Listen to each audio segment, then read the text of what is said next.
सरत्या वर्षाला निरोप देण्यासाठी आणि नववर्षाच्या स्वागतासाठी पर्यटक कोकणामध्ये दाखल झालेले आहेत। आपण सध्या मुरुड समुद्र किनाऱ्यावरती आहोत आणि ही शेवटची दृश्य बघतोय आपण।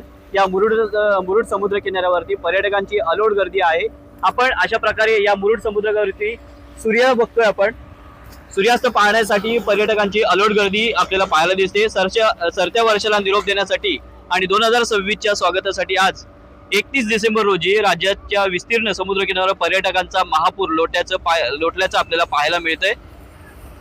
सूर्यास्ताचा नयनरम्य सोहळा पाहण्यासाठी पर्यटक दुपारपासूनच या ठिकाणी थांबलेले आहेत। 2025 या वर्षाचा मावळता सूर्य आपल्या डोळ्यात साठवण्यासाठी दुपारपासून पर्यटकांनी या ठिकाणी गर्दी केली होती। क्षितिजावर विरघळणारा सूर्य त्यासोबत येणाऱ्या सोनेरी लाटांनी पर्यटकांना मंत्रमुग्ध केले आहे। अनेक पर्यटकांनी हा क्षण आपल्या मोबाईल कॅमेऱ्यामध्ये कैद केलेला आहे।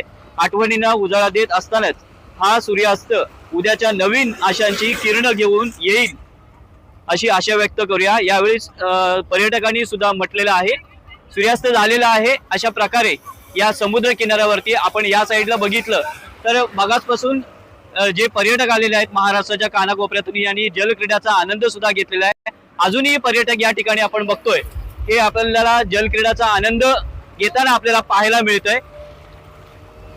या रत्नागिरी जिल्ह्यातला दापोली, मुरुड, गुहागर आणि अंजर्ले, हरणे बीचवर अशा प्रकारचे पर्यटक या ठिकाणी कोकणामध्ये दाखल झालेले आहेत। तर गणपती पुण्यामध्ये विक्रमी पर्यटकांची नोंद झालेली आहे, कारण आज सूर्यास्त झालेला आहे तर दुसऱ्या दिवशी नववर्षाची सुरुवात होते आणि त्यामुळे गणरायाच्या चरणी दर्शन घेऊन तिथले पर्यटक आहेत ते आपापल्या गावी निघतात। रवींद्र कोकाटे, जय महाराष्ट्र, रत्नागिरी।